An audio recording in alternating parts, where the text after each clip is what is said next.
Rutland on the night of June 7th and told them that you stayed at the house after dinner? I did lie to them. Did you lie to Agent Owen and Agent Croft on the follow-up interview on June 10th that the last time you saw Maggie and Paul was at dinner? I did lie to them. And in the interview of August 11th, did you tell Agent Owen and Agent Croft, did you lie to them by telling them that you were not down at the kennels on that night? Yes. Alec, why did you lie to Agent Owen, Agent Croft, and Deputy Rutland about the last time you saw Maggie and Paul? As my addiction evolved over time, I would get in these situations or circumstances where I would get paranoid thinking. It could be anything that triggered it. It might be a look somebody gave me. It might be a reaction somebody had to something I did. It might be a policeman following me in a car. That night, June 7th, after finding Mags and Paul, don't talk to anybody without Danny with you. All my partners were just repeatedly telling me that. I had a deputy sheriff taking gunshot tests from my hands. I'm sitting in a police car with David Owen asking me about my relationship with my wife and my son. And all those things coupled together after finding them, coupled with my distrust for SLED, caused me to have paranoid thoughts.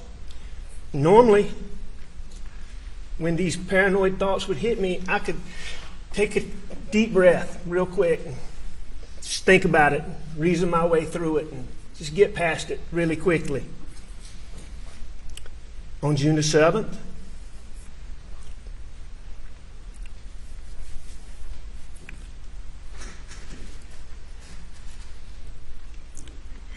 I wasn't thinking clearly. I don't think I was capable of reason. And I lied about being down there. And I'm so sorry that I did.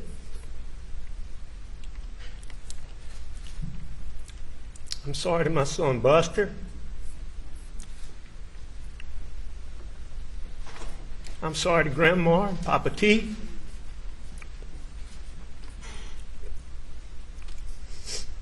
I'm sorry to both of our families.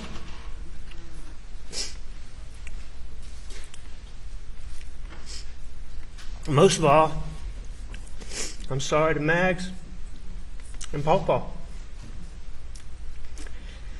I would never intentionally do anything to hurt either one of them.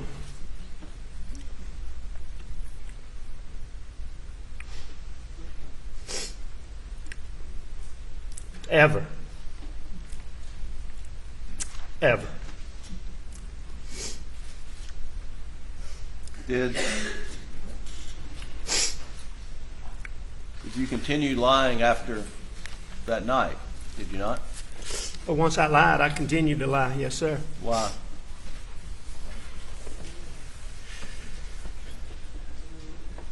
You know, oh, what a tangled web we weave. But once I told a lie, I told my family, I had to keep lying.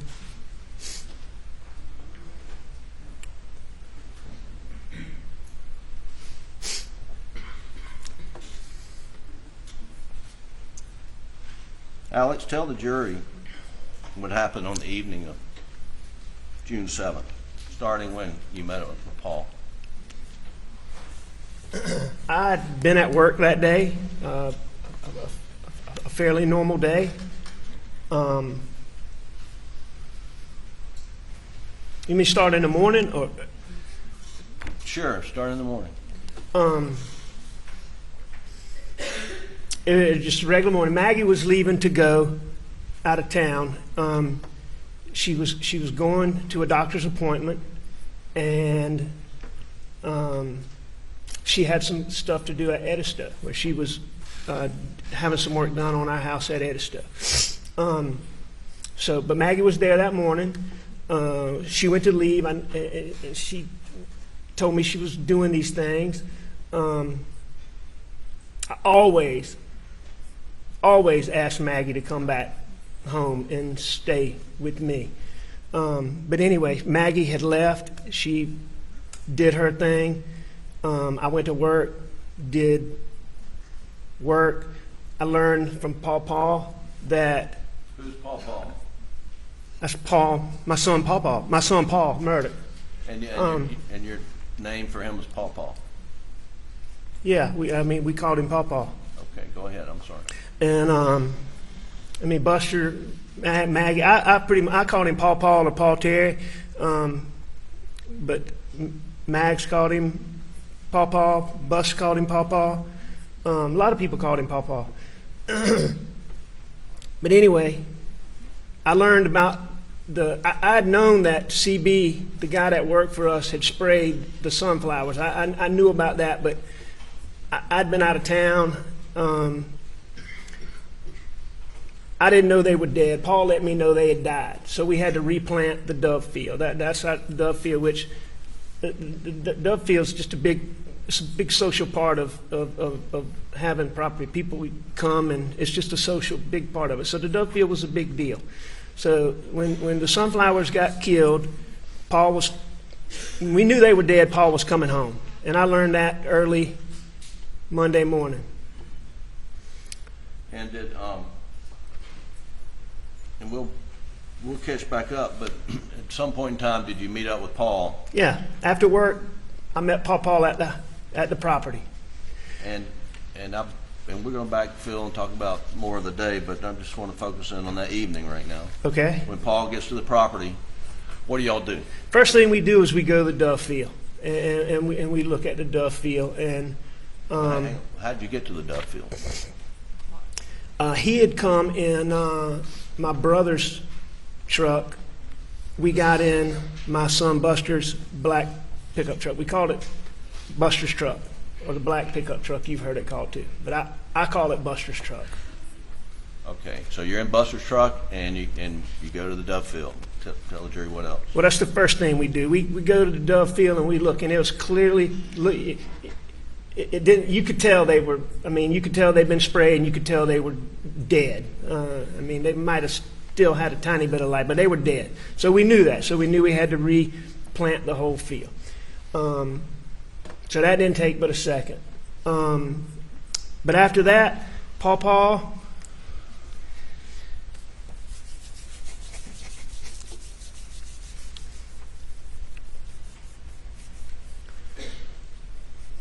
We just rode the property. We spent time together. We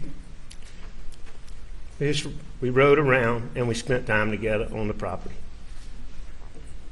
Did you go to the duck pond? Oh yeah, we went to several food plots. We went to Single Oak Stand, we called it, which is across the road.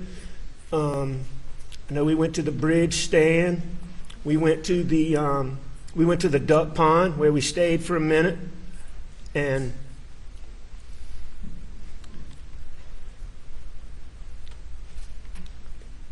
Did you? I can remember the duck pond specifically because I had helped Paul plant the dove field and the corn in the dove field. So sunflowers, corn, and I had helped him plant the corn in the dove field. Paul had planted the duck pond by himself, and he's making a really big deal to me about how much better the corn was doing in the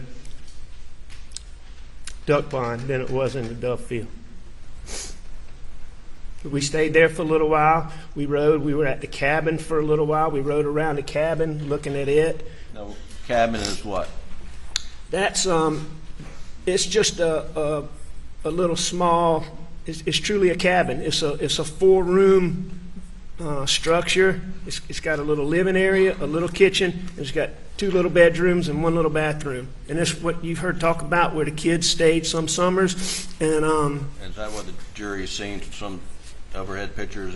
It's right there on Moselle Road? yeah, it's right up on Moselle Road, and it's very close to the driveway that goes to the shop and the kennels. Did you spend any time at the shop, you think? Oh, yes. I mean, the shop was, that was sort of the hub. That was the main place. If you weren't at the house, you might be out going to this field or this food plot or this duck pond or this part of the river, but the shop is where the kennels were located. That was, you were always there. Something was always going on there. You're always doing something there. That's where all the tools were. That's where all the equipment was kept. That was the main hub. Right. And so we were there that day. There was a point in time where we unloaded a bulldozer that had been on a different part of the property. It was on a trailer. We unloaded it and sprayed it down real quick. That was just one of the many things we did that day. One of the things the jury's seen, Alec, is a Snapchat video of you and doing something with a tree. Do you remember that? Oh yeah. And so what was happening there? That's just part of when we were riding. That particular location where that was is at a food plot that we called Sawtooth Oaks, and it was named that because there were some sawtooth oaks that were planted there that you can't see in the picture. But what that tree is, at all these food plots, there's an area where it's not as big as a field, but it's like a field where you plant vegetation for wildlife. Like it might be cowpeas or soybeans, but you plant, and then there's a feeder to attract deer. Then we planted these little fruit trees on these stands, and what you see me doing is fooling with a fruit tree that I'd been tending to. It had fallen over. I had straps on it. I had strings on it that were holding it up. One of the strings popped. I undid the other string, and it was falling over, and Pawpaw was laughing at me trying to get it back upright. And it was just a fruit tree that I'd been dealing with for years, and it wouldn't stand up straight. And were you and Paul having a good time at that point?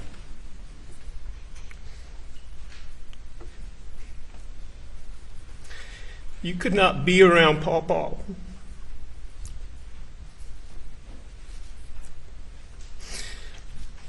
You could not be around him and not have a good time. Were you close to Paul?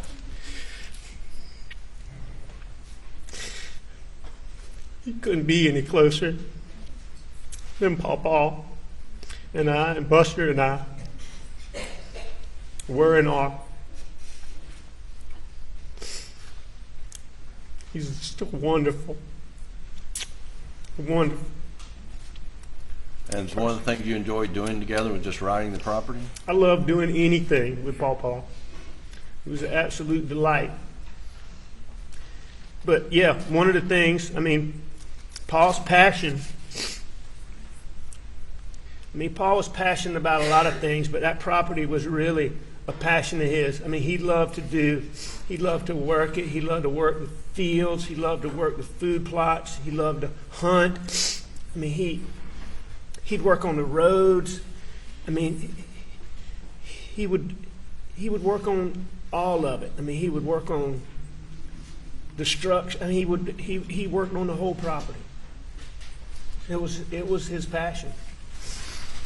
So on the evening of the 7th, that jury's been inundated with data from various different sources, but sure, just ballpark.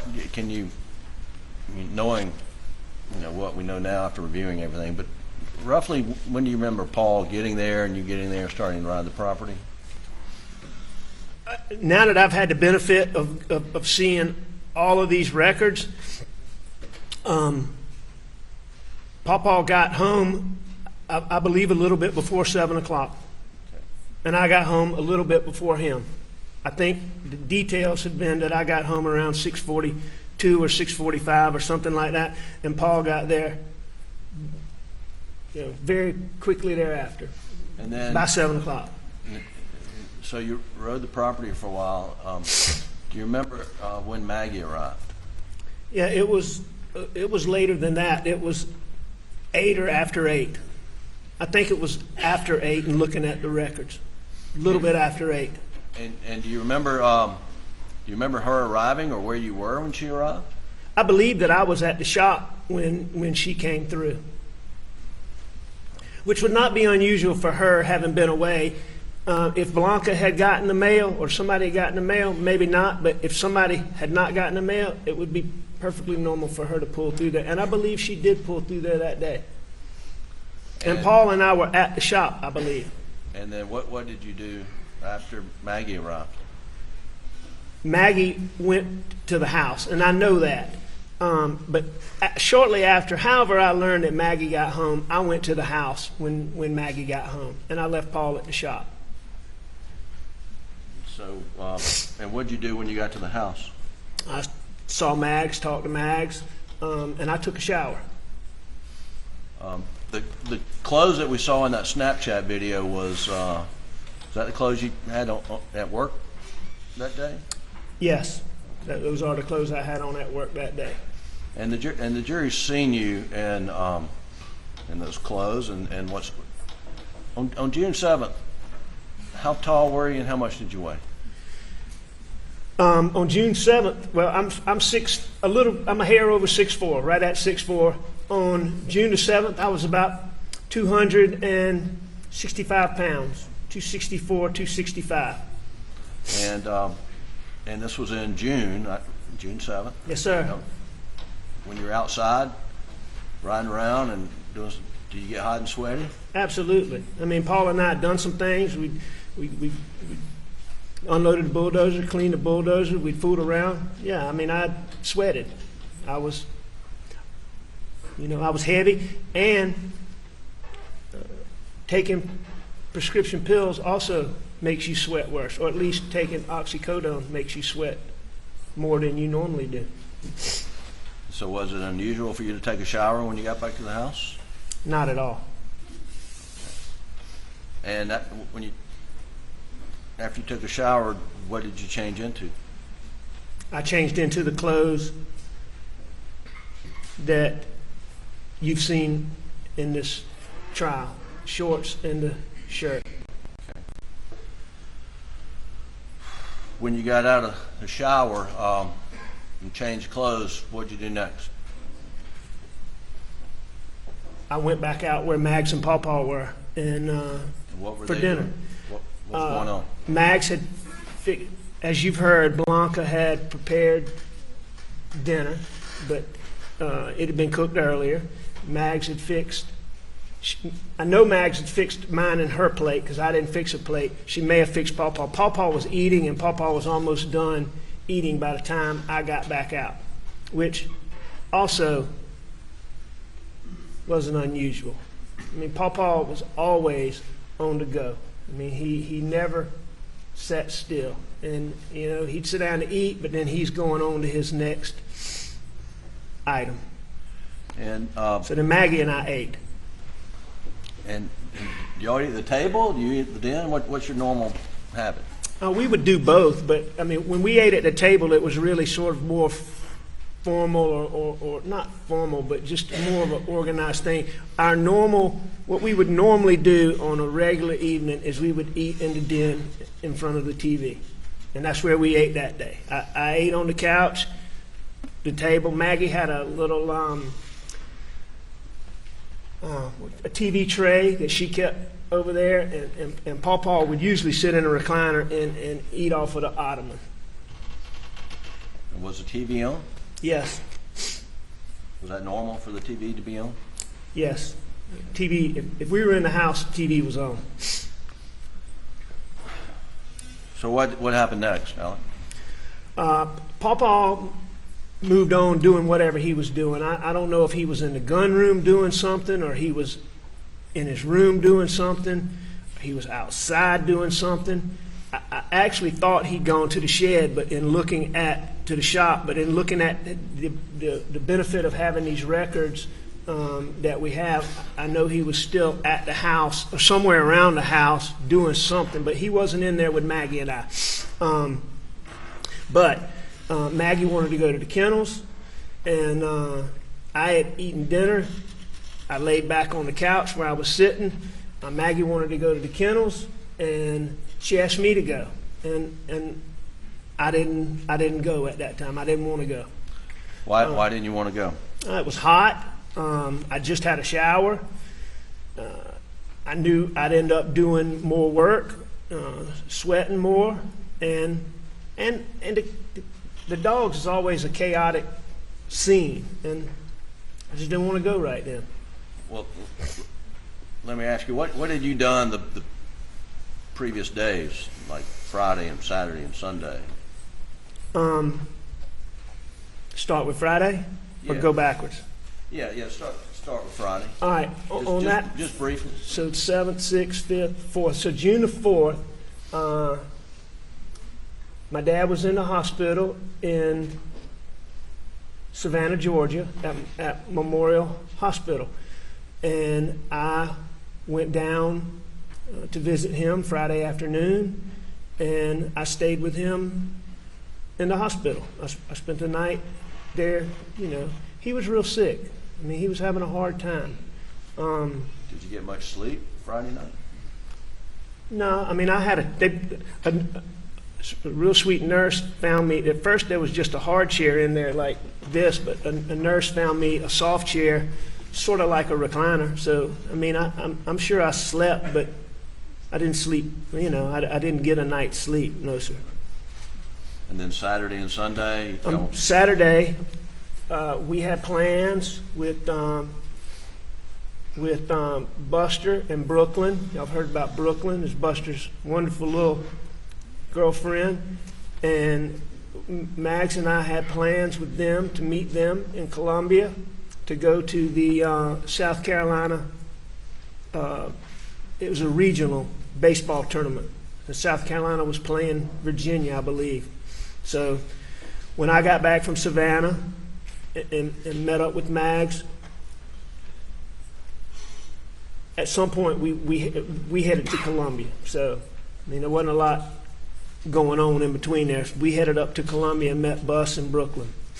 And you did you stay in Columbia Saturday night? We did. We went to the ball game, and I remember it was an evening game. We went pretty early and tailgated.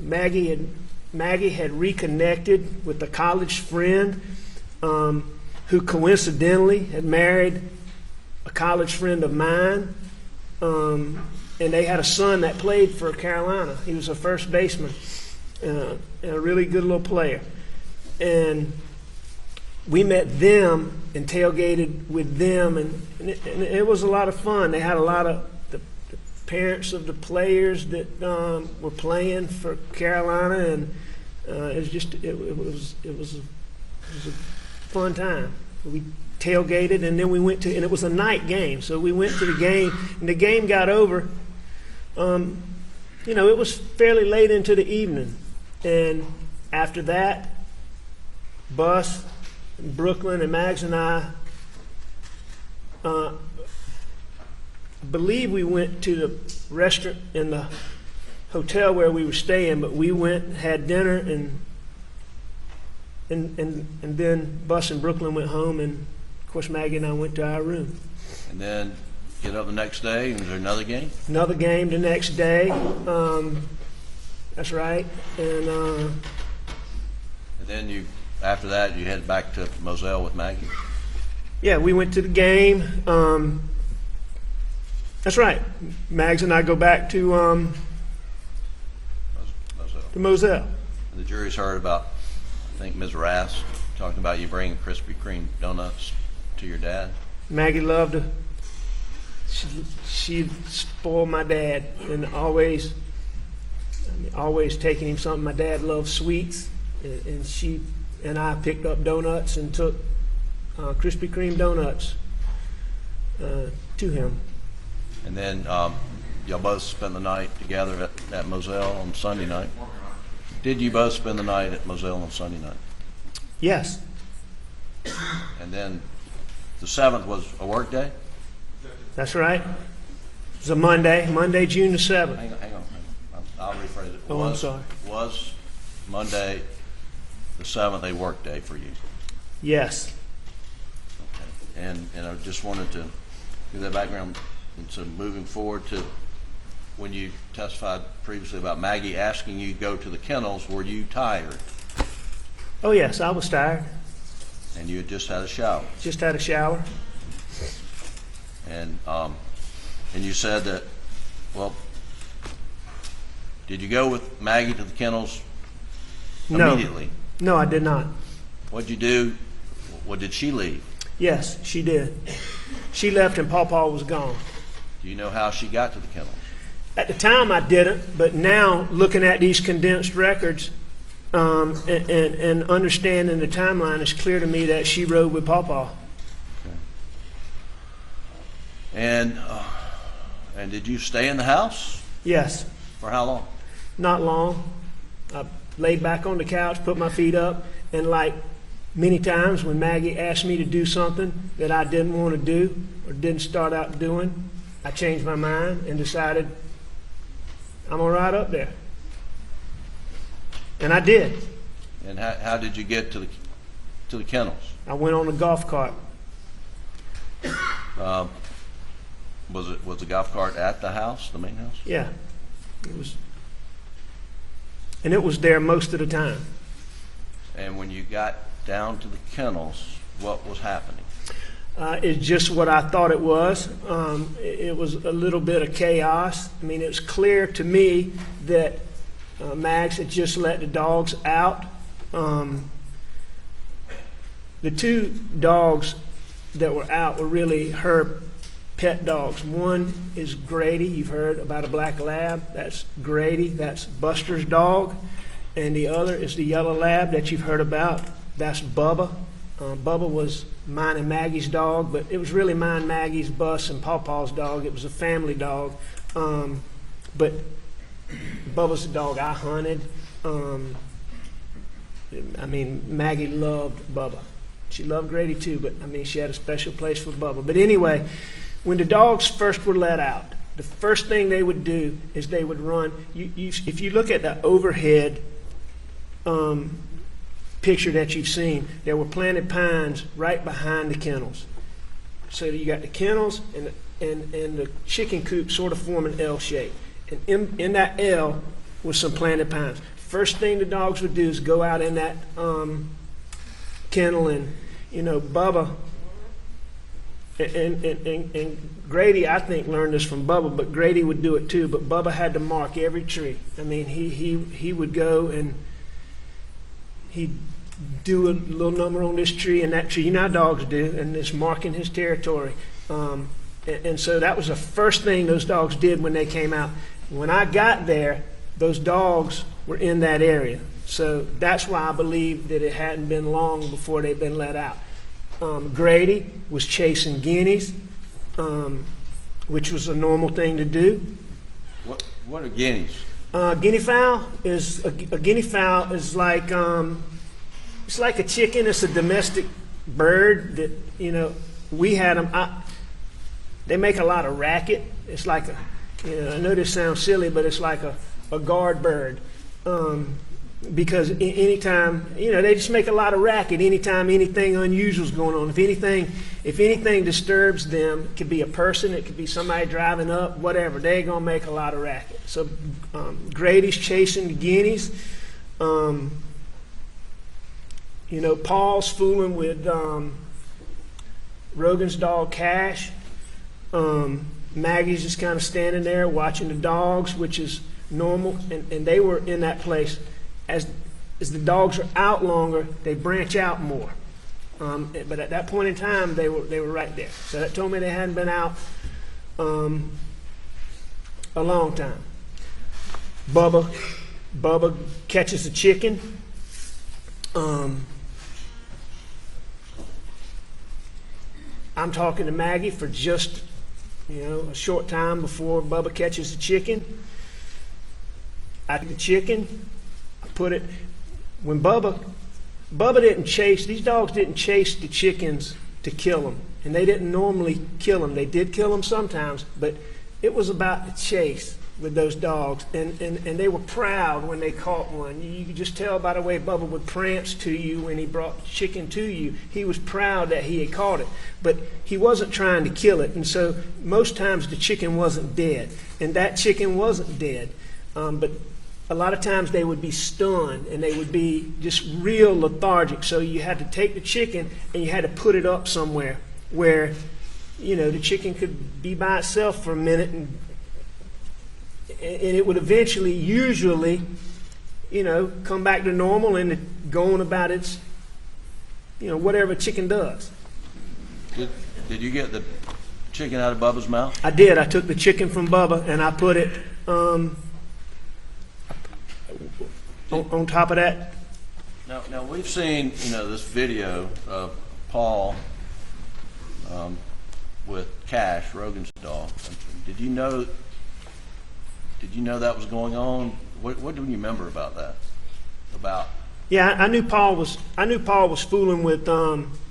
When I pulled up on the golf cart, Maggie was standing back, sort of where the driveway would be. It sort of runs out at the feed room. Storage room's what we call it. It's been called the feed room. But it sort of ran out. Maggie was a little bit further up where she could see back in that angle where the dogs were. Paul was fooling with Rogan's dog back towards the kennel. If I remember when I first got there, Paul was more in the driveway, but then I knew Paul was in the kennel fooling with Cash, yes. But did I know what he was doing? I didn't know exactly what he was doing, no. Did you? I knew he was fooling with his tail. Well, was Cash in the kennel when you pulled up, you think? Not when I first got there. Okay. Did Bubba or Grady have any collars on? Yes. Both dogs? One dog? Do you remember? I don't know about Grady, but I know Bubba had on his what we call a tracking collar. Paul, for his hunting dogs, Paul had a series of tracking collars, and I think there were 5. It might have been 6, but it's a tracking collar that had a device that would tell you where that collar was, so that Bubba was bad about, he would stay close for a minute, but then he would take off, and he especially do that on Maggie.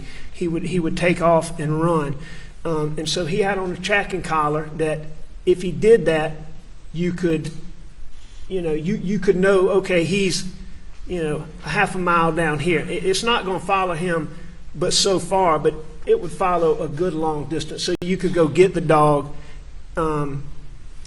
if he ran off, which Bubba frequently would do, especially when it was just Mags and Bubba. And so Paul probably would have been the one to put that on Bubba. So you've got us where you've gotten the chicken out of Bubba's mouth and put it up on a doghouse or something? I believe what I put it on, and I don't remember this, but I've seen pictures and all this, and I saw the chicken sitting on top of the what looks to me like a portable dog crate. Wherever it was sitting on there is where I would have put it up there. I don't have any reason to believe anybody else moved that chicken, and that chicken did die. And what did you do after you got the chicken out of Bubba's mouth? I got out of there. I left. I went back to the house. All right.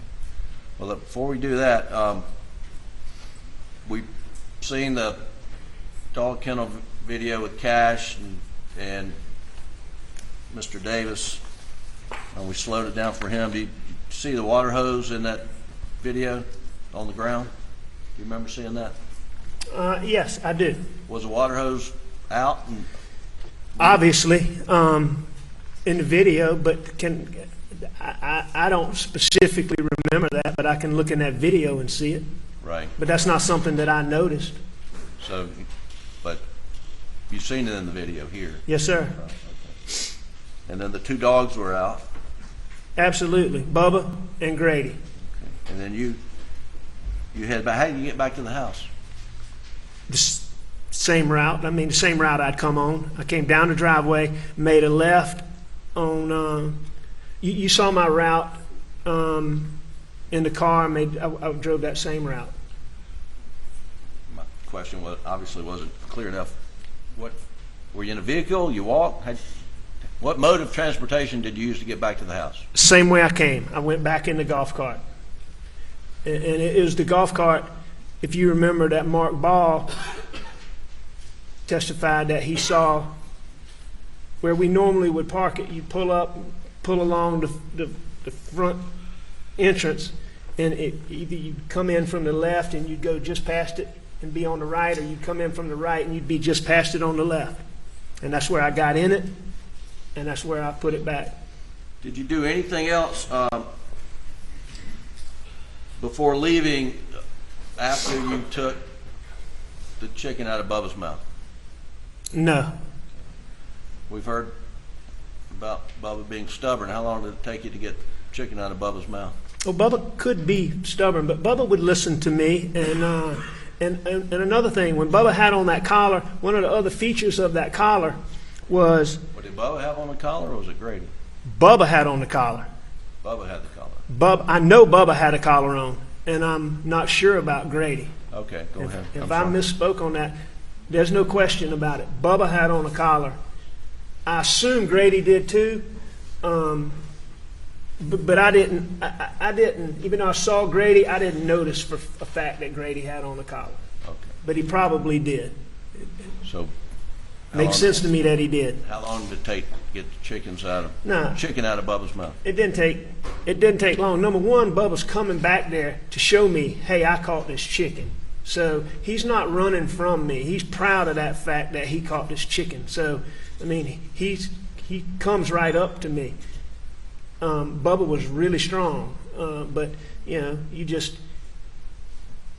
take your thumb when the dog's clenched and his mouth's a little bit open. All you do is you take your thumb and you push his gum in really tight against those sharp teeth, and his mouth opens right up. Took the chicken out and put it on, I believe, the portable dog kennel. And then left. And then I left. Then leave. Okay. And did you go back to the house? I went straight back to the house, to the air conditioner. And what did you do when you got back to the house? I lay down on the couch. And then what? Well, I mean, was the TV on when you went back? Yeah, the TV never got cut off. So you went back to the house, you laid down on the couch, and then what happened next? I'm not positive. I dozed off for a minute or didn't doze off for a minute, but I got up off of the couch, and I made up my mind I was going to visit my mom. Had you spoken to Barbara Mixon earlier in the day? I did. And I talked to Barbara most days. If I didn't see her, I talked to her. And what was your understanding of your mother's condition late on the afternoon of the 7th? She was agitated, which she got agitated when my dad, we were putting my dad in the hospital. I mean, he had a lot over the 18 months,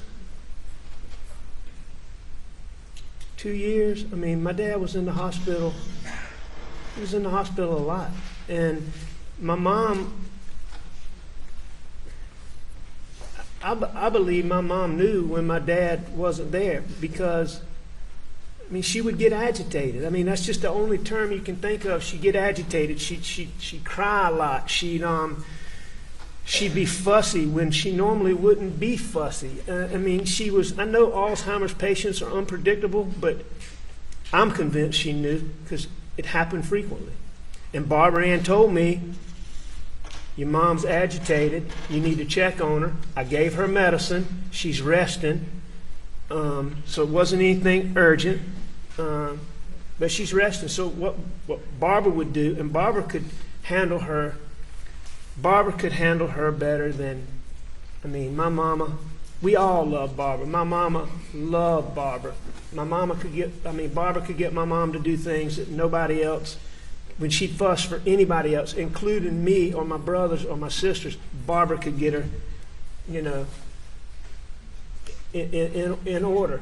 And but Barbara had given her medicine and to settle her down and calm her down, and that would sometimes make her go to sleep for a little while.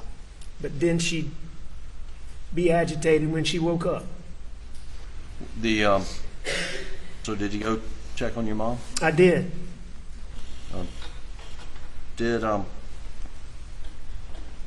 Where did you park when you got there?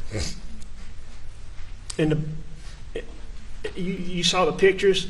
There's 2 exits off of that deck. One of them to the right, one of them straight out that back door.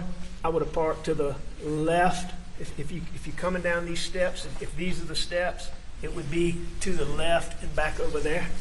All right. Which is where I always parked, or where we always parked, anytime you were going in that entrance. All right, I'm going to stop there and ask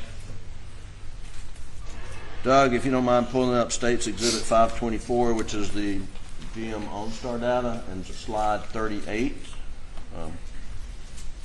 which is in evidence.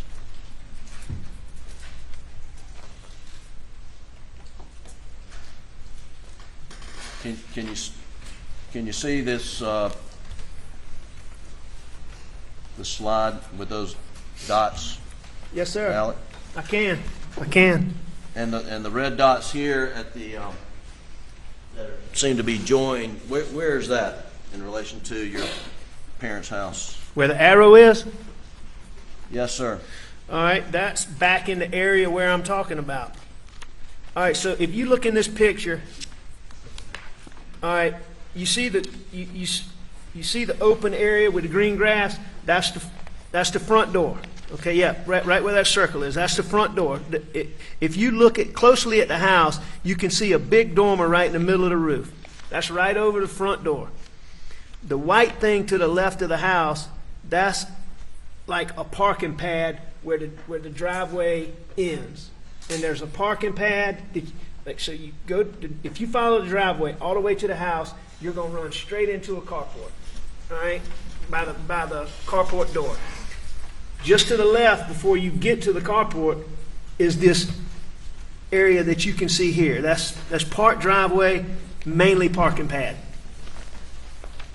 All right, I'm going to, Doug, if you'll pull up Defendant's Exhibit 130, which is in evidence, please, sir.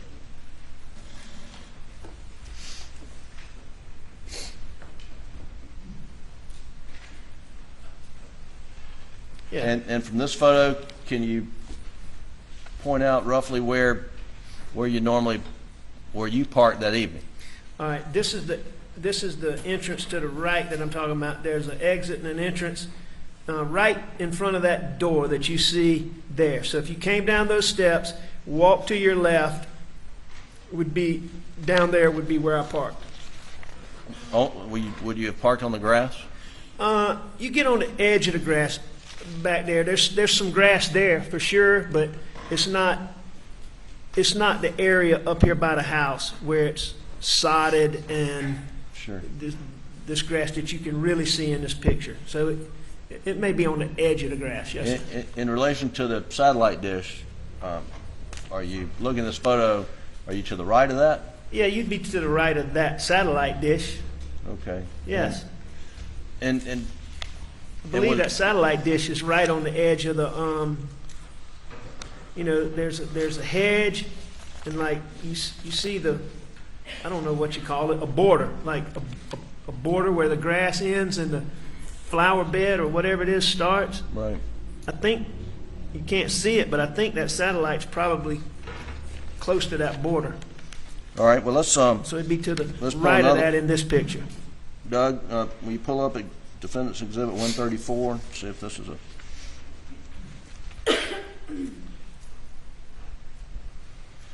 So Yeah. is the door that you're talking about? That's it. The stairs are those the ones where you would enter? Right. These are the steps that I used that night that we always used. And one of the reasons being is my dad, this door goes into what we call the breakfast room. The breakfast room leads right into the kitchen, and so straight through this door, all of the breakfast room is kind of to the left. That door goes straight through another doorway. There's no door there, but it's like just an opening. It goes into the kitchen. Immediately to your right of that entrance into the kitchen is the entrance into where my mom and dad's rooms were. So if you went through that door, you were in a little area that had my mom's closet, my dad's closet. A little bit further, you go into my mom's bedroom. If you went to the right, you would go. My dad and my mom didn't sleep in the same room at this point, but their bedrooms were, they were back to back. There was a door going from one to the other that was blocked, but it was there, and then there was a bathroom. So this is really the part of the house that at their age was getting used. So that's why you went in this entrance, because my mom and whoever was caring for her was always in her bedroom, which would be just on the other side of the room that has these windows that you see to the right. All right, those would be the windows for the room where my dad slept. Right. And then my mom's right on the other side. The kitchen's right there. This is the part of the house they were always in. And are you the only one that would pull up in the back like that? No. Is it common for your brothers and your sister to do the same? Oh, we all did it. I mean, we all parked in the same way. If you knew you were going to the front of the house, or if you knew there was a crowd there, or for whatever, you may park on the driveway, but if you knew under normal circumstances, my dad always stayed in the breakfast room where he had a recliner and a TV. That's where my dad always was. My dad you would never go catch him sitting in the den up front or in a living room. He just wasn't up there. He was in this room watching TV, or either he was on this back deck. And my mom was either in her room, which was just off of that, or she might be in the kitchen or the breakfast room. And when you got to the house, who was there? Your mother's house on the night of June 7th. My mom was there, and Shelley Smith was there. And what did you do when you got there? The first thing I did was I knocked on the door. The door was locked. I knocked on the door.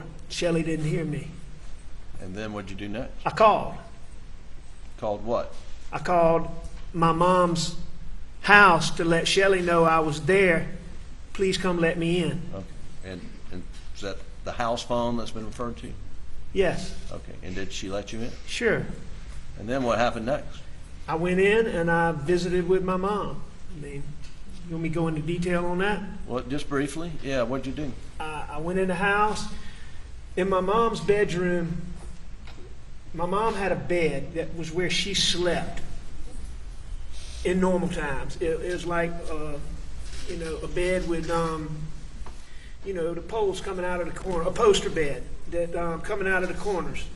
And she had a bed like that where she slept, but she didn't sleep there anymore. But it was in the room. It was a hospital bed. So when you walked in the room, her bed was to the right. Against the wall to the left was a hospital bed, like a single bed, but a hospital bed, and a TV. And then there was a recliner where whoever was helping her would usually sit. So I went in and I sat down on my mom's hospital bed. And I just talked to her for a minute. My mom was awake, and I held her hand. And what kind of condition was she in? Her condition was not good at any time, but given her overall condition, she seemed to be doing pretty well. I mean, she wasn't agitated like I thought she would be, or like I was worried she would be, or like Barbara had described her at that point. So she wasn't agitated, and I just talked to her. Anytime we talked to my mom, we always tried to be real positive and upbeat, and just, and I just talked to her. You know, I just talked to her, made sure she was okay. Did you stay seated on the side of her hospital-style bed, or did you move around? I mean, I stayed there for a few minutes. You know, I stayed there and I talked to her more than just a few seconds. Right. And then, but I didn't stay there. She was, she did look tired. So I got up and I went and I think I sat on my mom's bed for a minute to start with, and then I laid down on my mom's bed, which is, you know, that's what I normally did when I went in there. There wasn't like a lot of chairs to sit in, and I just laid back on the bed. Now, when you talked to Shelley, and we watched TV. Now, when you're talking about your mom's bed, are you referring to her regular bed? That's right. Not her hospital bed, not the bed she was in, but her bed, the one I was talking about with like posts. Right.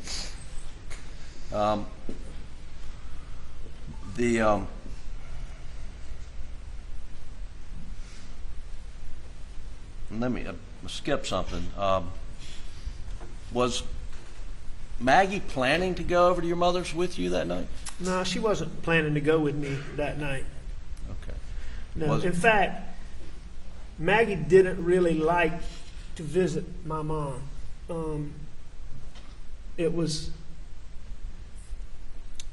She loved to visit my dad, and she loved to spend time with my dad. And she spent a lot of time with my mom when my mom was healthy. But, you know, I mean, by this point, my mom, she was a shell. She was a shell of her old self. And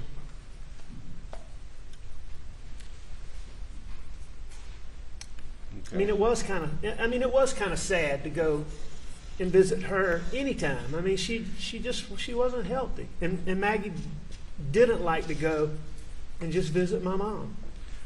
When you left Moselle to head to Alameda the evening after you'd gone back to the house at Moselle, what Say that again, Jim? what exit did you use of the Moselle property when you're going to Alameda on the evening of June 7th? I went out the main gates, which would be straight ahead. You've heard of the two gates. There's the shop entrance. There's actually several entrances, but the main ones we used, there was an entrance by the Dove Field, there was an entrance further down by Sawtooth Oaks, but the main ones we used were the shop entrance and what we call the main entrance, where the brick gates were. Did you go? Why didn't you go by the kennels on your way out? There wasn't a reason to go by the kennels at that point, and I was going to Alameda, which the main gate would be the gates that were closer.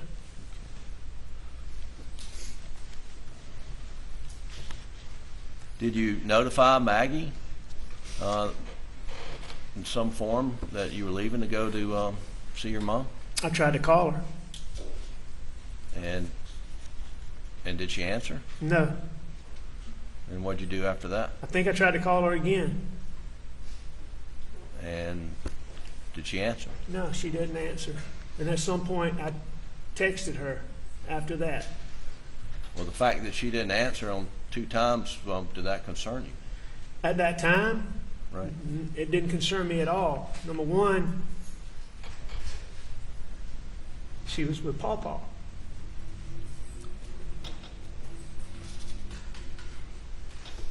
So, no. I mean, number two, I mean, it's not unusual to not be able to get somebody all the time when they're at the house or it's on the property. I mean, you've heard all the testimony about how spotty cell service was. So, no, at the time, it didn't strike me as anything unusual. Okay.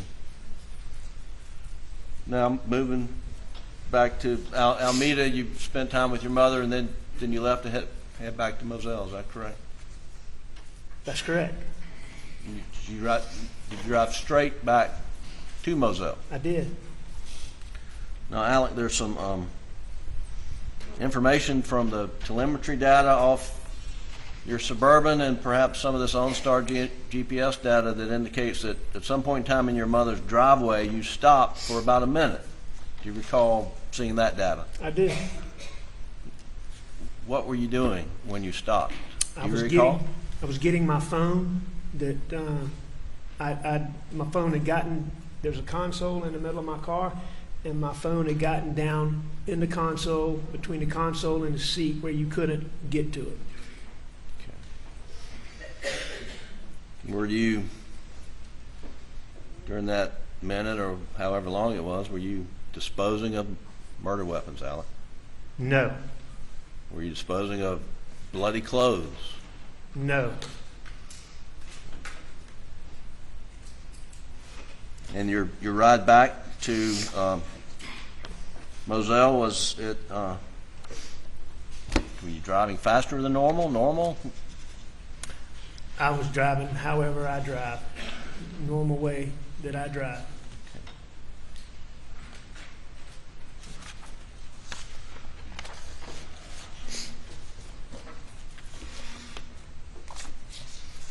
When you got back to the Moselle property, how did you enter the property? What entrance did you use? Came right back through the main gate, And what'd you do then? went straight to the house. And when you got to the house, what'd you do? I went inside. Were lights on when you pulled up? Or? Lights were on in the house for sure. I can't remember if there were floodlights on or not. I don't believe there were any floodlights on, but there were definitely lights. All the lights in the house were on, yes. And when you, how long did you stay inside the house, roughly? Now that I've seen the benefit of these records, I was in there several minutes. Obviously, I mean, were you surprised that Paul and Maggie had not made it back to the house? You know, I don't know if surprised is the right word, but I mean, I thought they would have been back by then. Right. You know, but I mean, did it cause me to go into any? It wasn't like I was shocked. But I mean, I thought they would be there. I mean, I distinctly remember, you know, I went and looked. Sometimes I was very hot-natured. Number one, I was hot, I was heavy, and I was taking pills. So I was always hot. Maggie was always cold. Sometimes she would watch TV.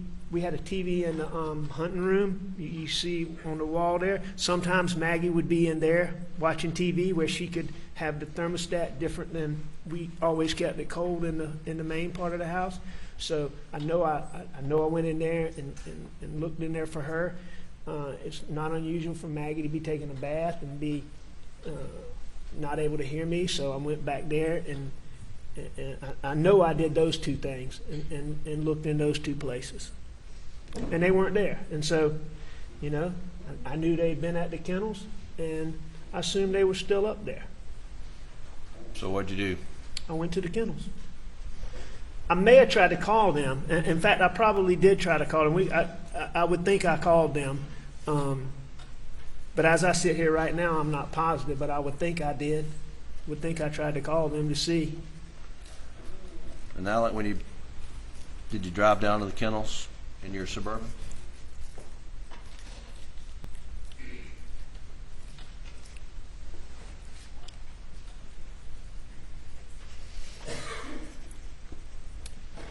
I did. And what'd you see?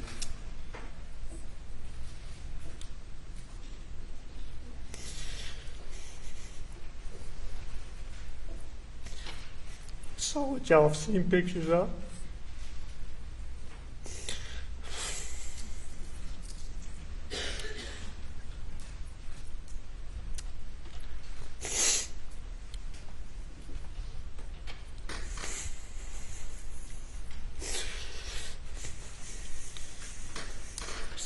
So bad.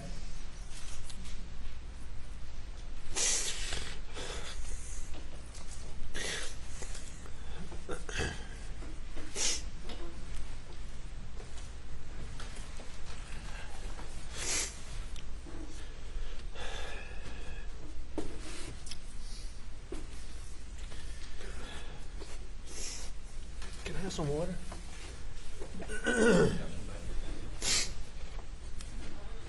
Yeah, I went to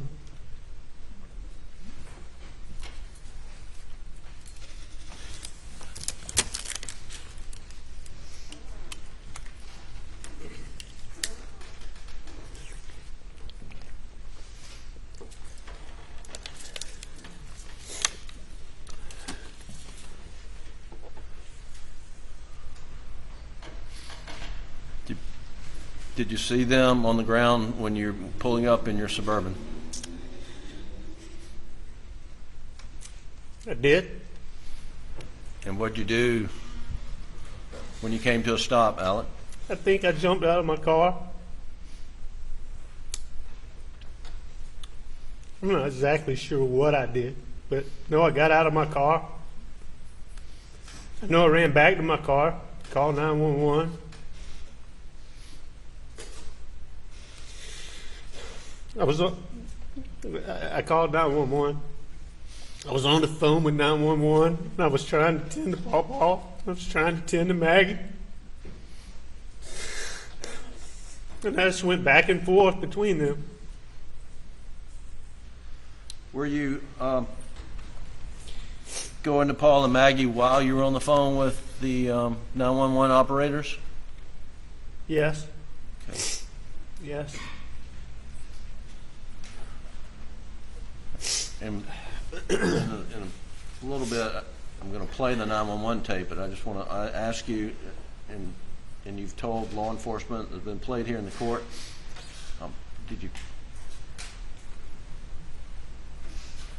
what did you do when you went up to Paul at some point in time?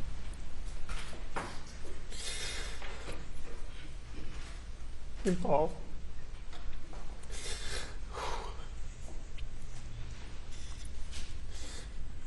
Paul was so bad.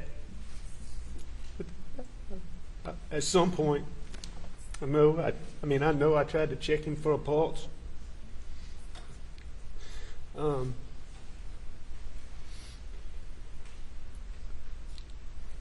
I know I tried to turn him over.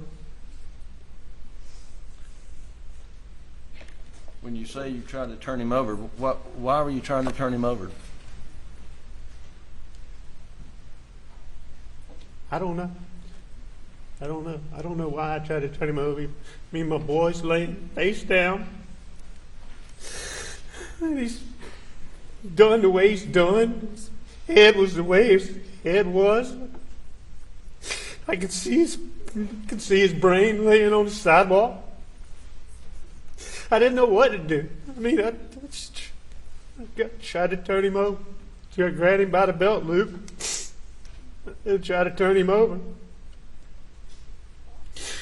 And when I did, his phone popped out. His phone popped out.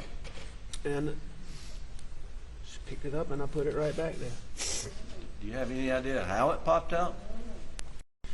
I mean, I know it came out of his pocket when I pulled on his belt loop. When I pulled him to turn him over. And it just popped out. And I mean, it popped right beside him. It sat right beside him. Were you able to turn Paul at all? I mean, I didn't. I don't know if I was able to. I didn't turn him over. No. What side of the on what side of Paul were you when you were doing this? I was on the side that was away from. I was on the side that was away from where my car was. Okay. I mean,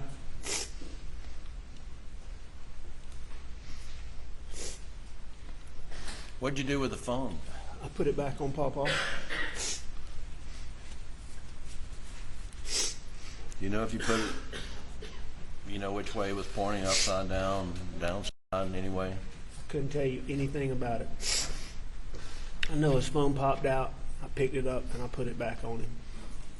Did you see any messages on Paul's phone? No.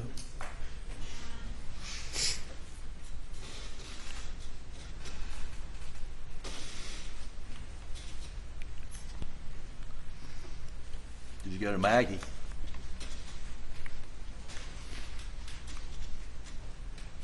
I did. Did you touch her? I did. Where did you touch Maggie? I think I touched her down. It was around like, I don't know. I don't know. If you ask me exactly, I think I touched her down around her waist, but I don't know.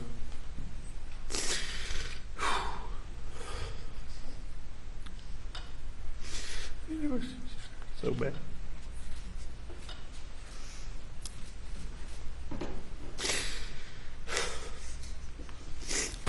Excuse me.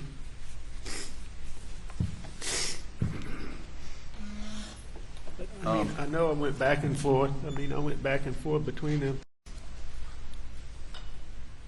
I know I did. I'd like to play, Doug, the Colleton County portion of the 911 call, which is in evidence as defendant's exhibit number 9. And Doug, this is the long version, the first clip, and stop it when I say stop it, please. 2021, 22 hours, 7 minutes, 9 seconds.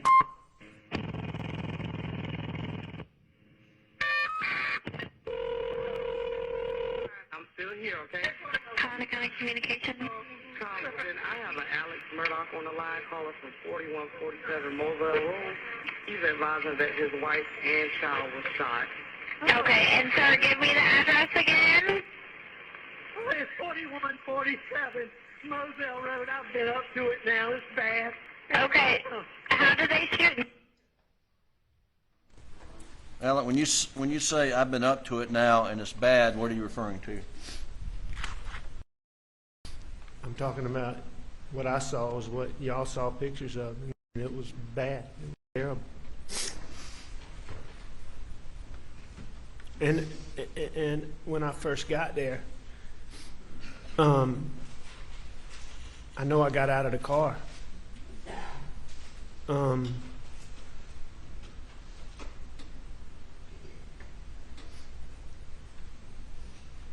I know I got out of the car. I knew.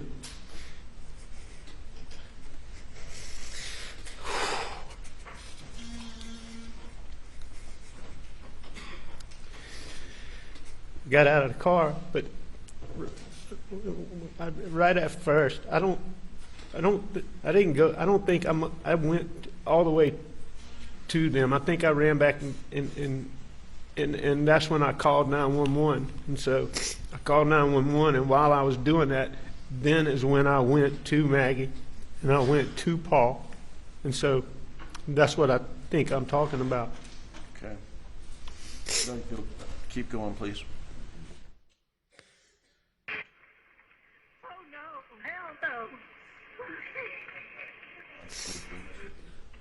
Do it now. It's bad.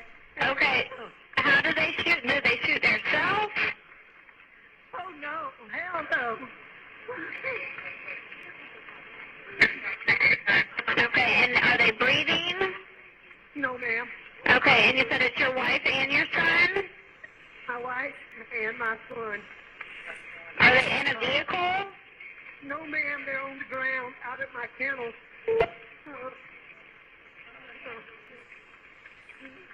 Okay, and did you see anyone? He shot in the head, and he shot really bad. He shot Okay, where is he shot at? Ma'am, I don't know, but there's blood everywhere. I can see his brain. Face down. I tried to turn her a little bit, but she's got a hole in her head. Okay, is he breathing at all? No, nobody. Is she? Okay, do you see anything? Do you see anyone in the area? No, ma'am.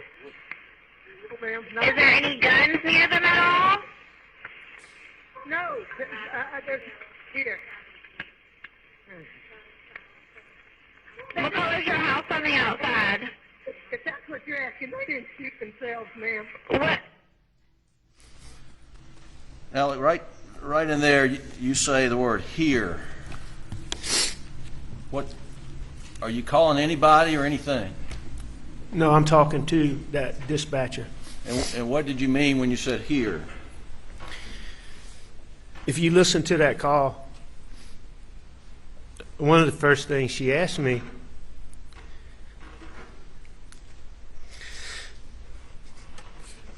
was, did they shoot themselves?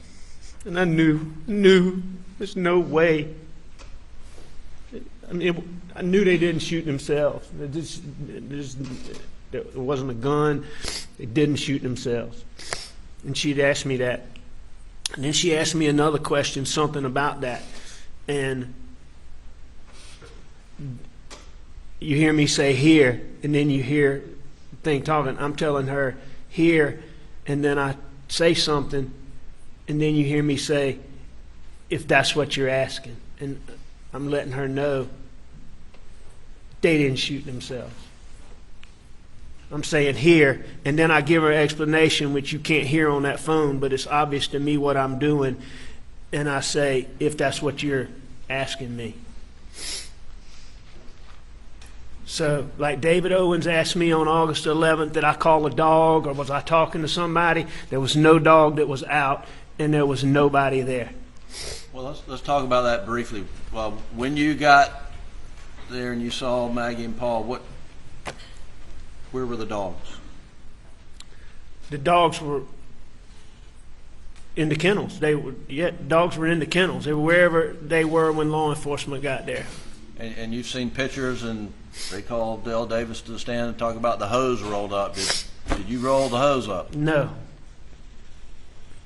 Did you do anything down there at the kennels when you got there other than call 911 and attend to Maggie and Paul? No, I do know that I was trying to find a flashlight. I was trying to find a gun. Other than those things, no, I didn't do anything at the kennel. I didn't do anything with any hose. I didn't do anything with any dogs. Was there anybody with you? No. All right, keep going, please. It's white. You can't see it from the road. Okay, is it a house or a mobile home? It's a house. Okay, and what is your name? My name is Alex Murdaugh. Okay, did you hear anything, or did you come home and find out? I've been gone. I just came back. Okay, and was anyone else supposed to be at your house? No, ma'am.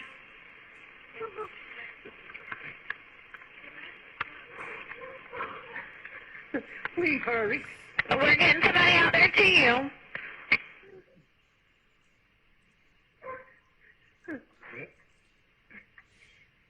Oh. Man. Oh, should have known. Alec, we just heard you say, I should have known. What are you referring to? I said, Paul, I should have known. What were you referring to? I was referring to Paul got so many threats.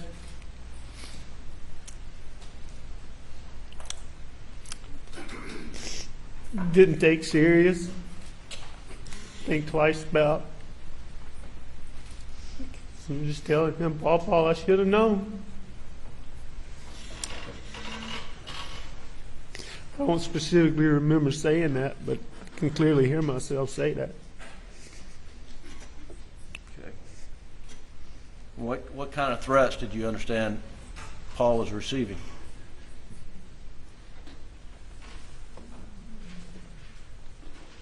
I mean, Paul got the most vile threats. I mean, the stuff that was on social media. I mean, it was. I mean, you couldn't believe it. You couldn't believe it.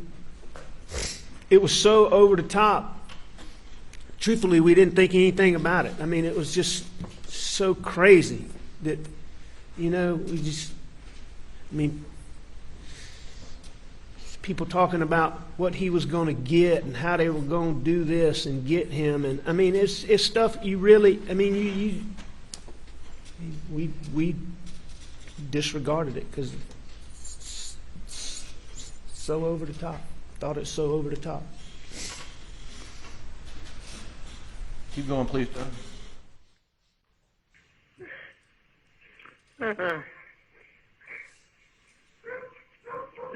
Okay, what is her name? Maggie and Paul. Maggie is her name? Yes, ma'am. Okay. When's the last time you talked to Maggie? Hour and a half ago, probably 2 hours ago. What?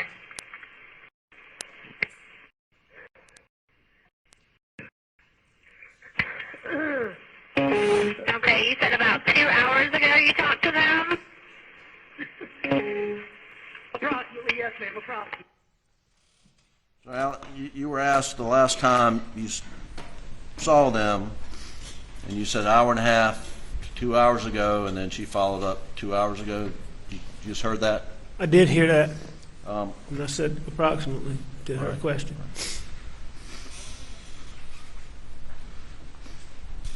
when was the last time you saw them, Maggie and Paul? Right after I took the chicken from Bubba. And the video we've seen is timestamp 8:44 p.m. Is that correct? That's right. So was it shortly after 8:44? It was. And It wasn't long after that, because you can hear when Bubba gets the chicken, and it wasn't long after I took the chicken from him that I left. And then you called 911. There are records of that, but you remember roughly 9:07 or right before 9:07? And I've seen the records and seen the transcripts, yeah. And then this is, and the records of this, but this is some minutes into the conversation with 911 operators, correct? That's right. Like, Knowing everything we know now, I mean, was it roughly an hour and a half the last time you saw him? it was. That would, with the time of however long it took to get to this point, however many minutes that is 10:10 to 10, however many, you can look exactly and see what point this is and know what time it is, but it's between 10 and 10:15. And so I'd seen them around 8:45, a little bit after. All right, please keep going. Say what they were doing at all? No, I talked to her in person. You talked to her in person? And please hurry. But we're getting somebody out there to you. Me asking you these questions, don't slow them down, okay?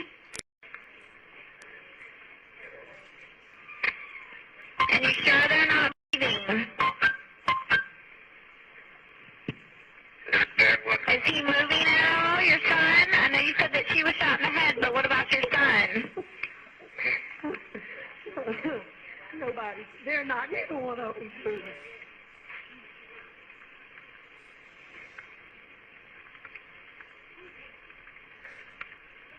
What is your telephone number? 942-1227. I'm going back to my house just to get a gun just in case. I'm about Did you go back to the house and get a gun? I did. And is this the gun that you got? And how did you load this gun? What did you load it with, if anything? That was gun, as best I can remember. I believe I got that gun off the pool table where you heard there was some other gun. I think that gun was laying with that pool table. I'm not positive, but I'm pretty sure it was on that pool table. That would have been the first place I came to. I know I was grabbing the first gun I could get. I grabbed a handful of shells out of the that I could get my hands on. I know the gun had a shell in it that I loaded, and I know I had a few shells. So Okay. Have you seen in this case where there was a 16 gauge shell put in that gun? I've seen in the records and I've seen and heard in the testimony that I put a 16 gauge shell in the gun. Is that a 16 gauge shotgun? It's not a 16 gauge shotgun. It's a Why'd you 12 put gauge. a 16 gauge shell in it? I obviously didn't realize what I was doing. I mean, I know you can't put a 16 gauge shell in a 12 gauge gun and not. I mean, I've been hunting my whole life. I know you can't do that. That's not a mistake I would have made. That's not a mistake I'd have made under any circumstances other than that night. Why did you go back to the house to get a gun? I just didn't know. I didn't know. I mean,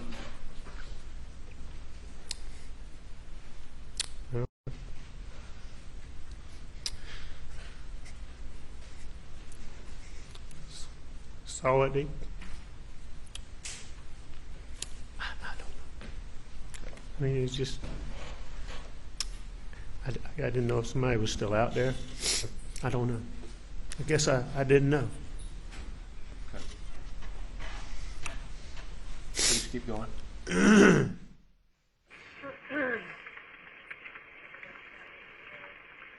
And does anything look out of place? Ma'am,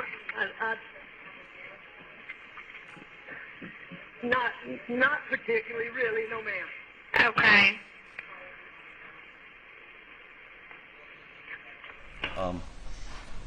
Go back to where he said he's going to my house to get a gun.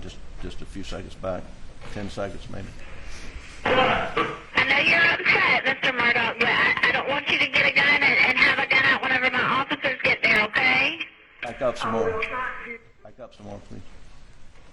My house, just to get a gun, just in case. What is your telephone number? 942-1227. I'm going back to my house just to get a gun, just in case. I'm about 100 yards from my house. Alec, you said you're about 100 yards from the house. That's what I said. Is it much further than that? I mean, as you've heard in the testimony, it's 1,100 and something feet, but Okay. I said I was 100 yards. You were wrong about your estimate. I'm sure I was wrong. Okay. Keep going. And does anything look out of place? Ma'am, not particularly, really, no, ma'am. Okay.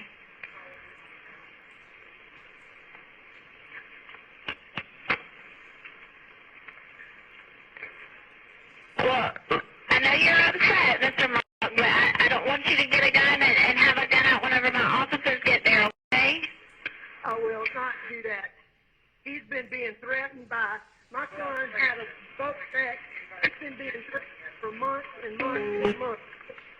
He's been hit several times, and he should finally quit. Okay. Do you know who was threatening your son?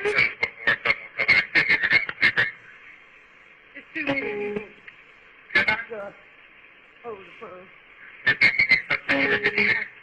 One second.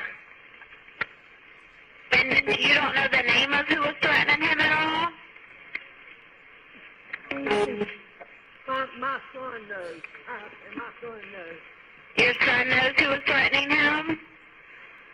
I have another son now. Okay.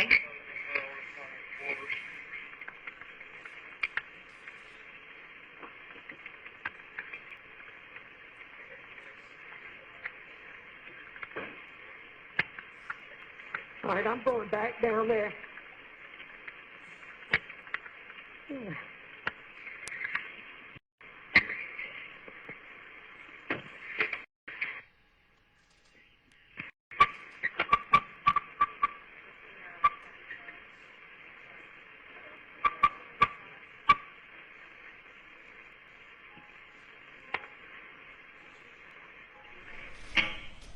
All right, roll to the next tape of the same call. 2021, 22 hours, 13 minutes, 58 seconds.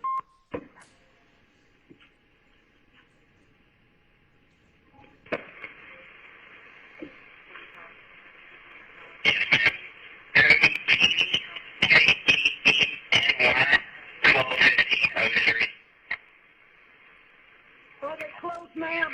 Yeah, they've been around with you ever since you got on the phone with me. I have multiple people coming out there to you.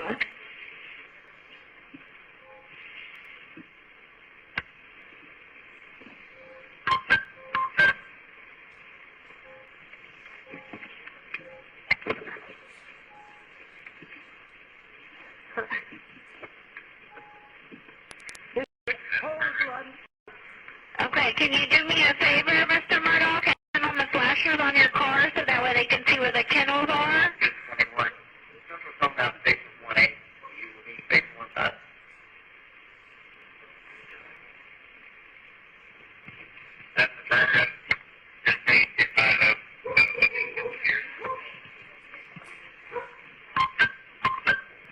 Do you have your flashers on for me, Mr. Murdaugh?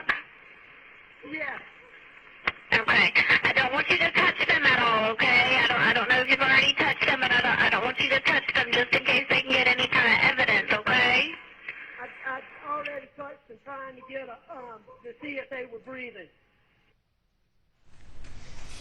Not, Alec, that second clip starts at 22:13, 10:13, 58, and you're asked, you're told don't touch them. Had you touched them by then? Yes, And that way you told the 911 operator. that is. And can you say exactly during 6-7 minutes when you actually touched them? I know I touched Maggie.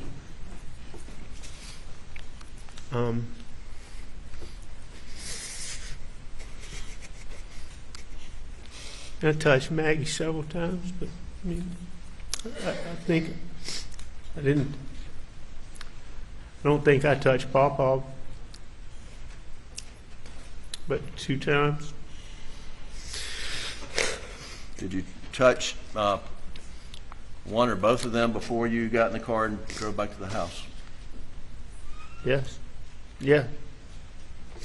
One or both? Do you know? Both.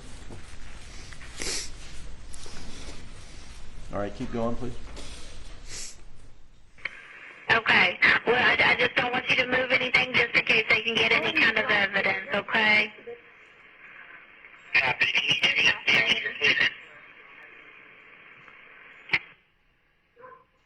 Oh.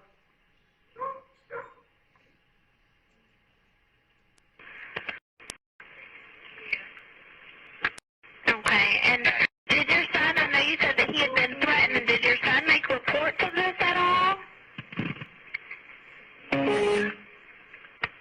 Yes, ma'am. He did. Al, you informed the 911 operator that Paul had made reports of these threats. What are you referring to? I mean, I just know that it had been reported. I don't know that. I mean, I don't believe there was any like formal police reports or that type of thing. But I mean, it had been reported, and I mean, it was well known. Okay.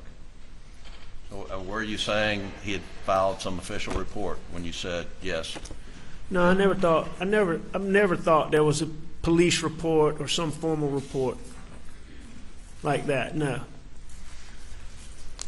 Do you know whether or not he made some type of report on campus?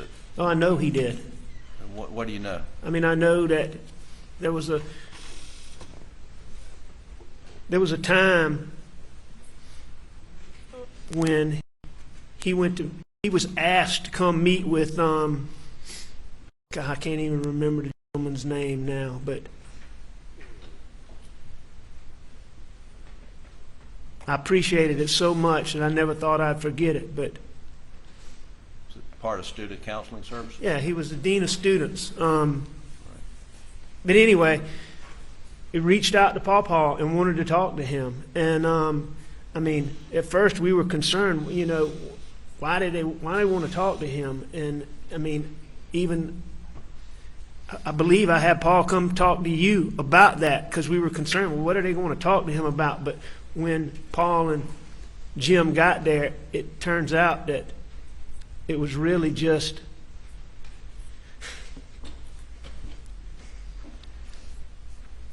I mean, they were wanting to make sure he was okay.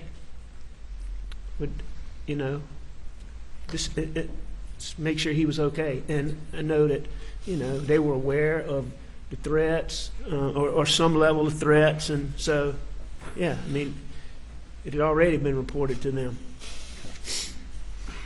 Keep going, Doug.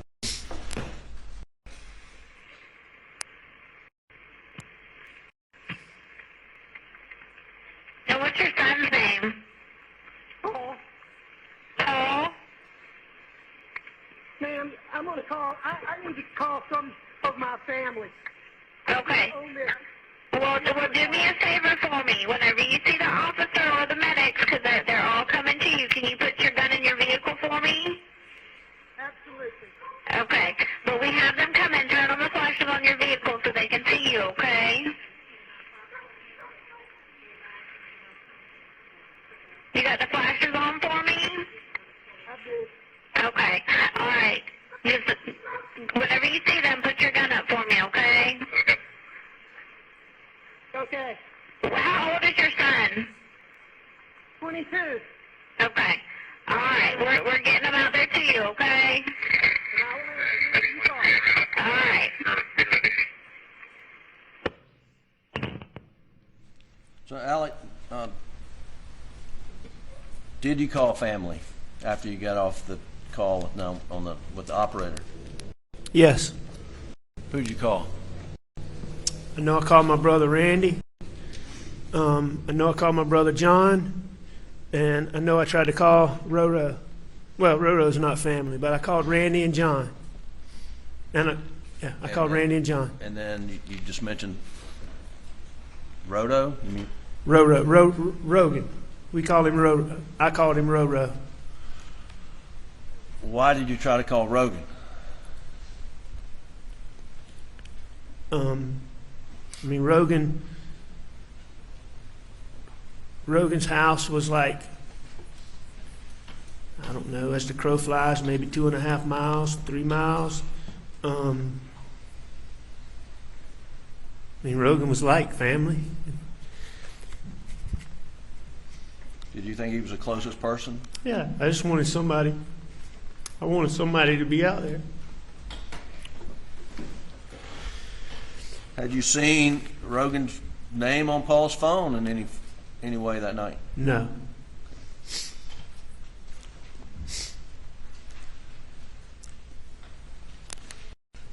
You called Rogan answer? No. Did you try him multiple times? Looking at these records, I believe that I did, but I believe some of those are like the FaceTime calls that are to Rogan. I mean, I'm trying to call him, but I don't believe that was me, actually. I mean, I didn't FaceTime. I mean, I didn't FaceTime people. So I think that's either me trying to call him and hitting FaceTime, or that's me hitting buttons or hitting the phone. In the State's Exhibit 519, which is the condensed timeline done by Agent Rudovsky, there's an indication, Alec, that at 10:22:09 you opened a group text message from Michael Gunn stating, "She brought the heat for Miami boys." Were you reading text messages from Michael Gunn right after you got off with the 911 operator? I heard them ask that question. I can promise you I wasn't reading any text messages.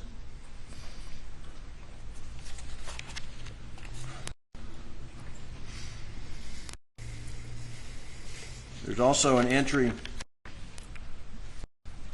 Alec, that says at 10:40 p.m. that you did a Google search or a Safari browser search for Whaley's at Edisto while your wife and son are laying dead on the ground. Did you do that? No. Whaley's is a restaurant at Edisto that we ate at a lot of times. We got takeout from a lot of times, so I'm assuming it was in my search history, pulling up the restaurant, and I obviously was trying to call people or dialing, and I hit that. I wasn't doing any Google searches. And is one of the persons that you dialed that night a wedding photographer? It's a guy named Brian White. I saw that on the call log. Brian White's a guy who was in my, what do you call it, contacts, that is a videographer that I've used in cases. I haven't used him in 2 years. And he's a good guy, but we're not personal friends, so I certainly wasn't calling him. So were you? What does that indicate to you that those actions on your phone? How do you account for that? Obviously they're unintentional. I mean, I'm doing something with my phone trying to call people, but I'm not trying to call those people. I'm not doing a Google search for any Whaley's restaurant, and I'm certainly not reading any text.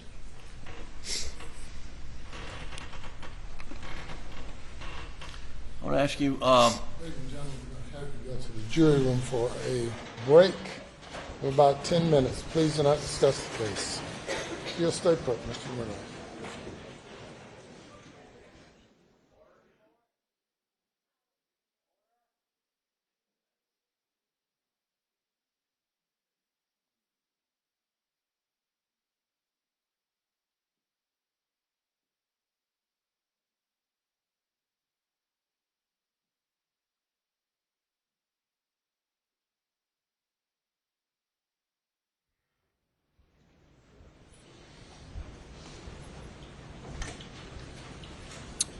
We'll take a 10-minute recess. Step down.